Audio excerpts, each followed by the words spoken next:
आजकल लोग बहुत आसानी से निराश हो जाते हैं और अपने आप को मूल्यहीन समझने लगते हैं। भगवान ने हर व्यक्ति को एक समान बनाया है, किंतु जब हम किसी और के द्वारा अपना मूल्यांकन करवाते हैं तो ज्यादातर समय निराशा ही हाथ लगती है, क्योंकि वह व्यक्ति अपनी क्षमता के अनुसार ही आपका मूल्य लगाएगा। जीवन का मूल्य समझने के लिए महात्मा बुद्ध द्वारा बताया गया यह तरीका बहुत ही शानदार है।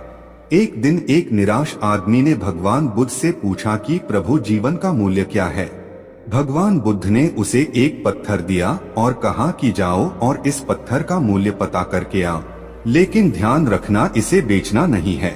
वह आदमी पत्थर को बाजार में एक केले वाले के पास लेकर गया और बोला, इस पत्थर की कीमत क्या है।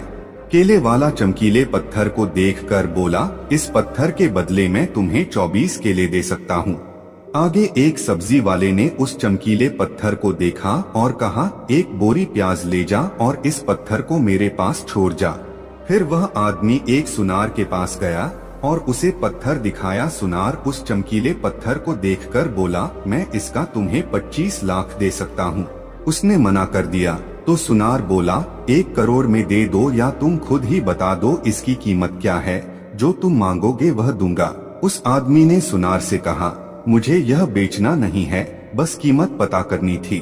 फिर वह आदमी हीरे बेचने वाले एक जौहरी के पास गया और उसे वह पत्थर दिखाया। जौहरी ने उस पत्थर को देखते ही पहचान लिया, क्योंकि वह एक कीमती रूबी था।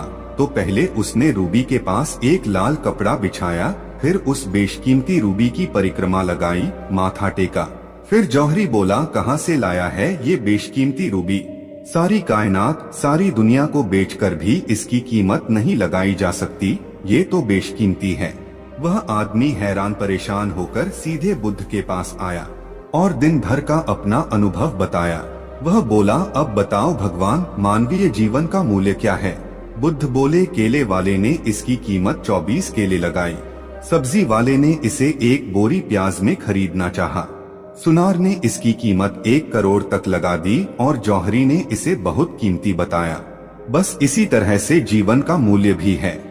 हर व्यक्ति अपनी हैसियत के अनुसार, अपनी जानकारी के अनुसार ही इस जीवन का मूल्य लगाता है। लेकिन तुझे घबराने की आवश्यकता नहीं है। सबसे पहले तुझे खुद को मूल्यवान समझना होगा।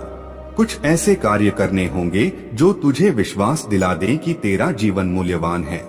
तब तुझे ऐसे लोग भी मिल जाएंगे जो तुझे मूल्यवान मानेंगे। इस जीवन में जब भी ऐसा लगे कि मेरा जीवन मूल्यवान नहीं है, तो समझ जाना कि इसके सिर्फ 2 ही कारण हो सकते हैं। या तो सच में आपने अभी तक कुछ ऐसा नहीं किया है जो मूल्यवान हो, या फिर आप अपनी कीमत किसी ऐसे व्यक्ति से लगवा रहे हो जिसे आपके मूल्य का पता ही नहीं है। इसमें सबसे पहले तो आपको ही खुद का मूल्य समझना होगा।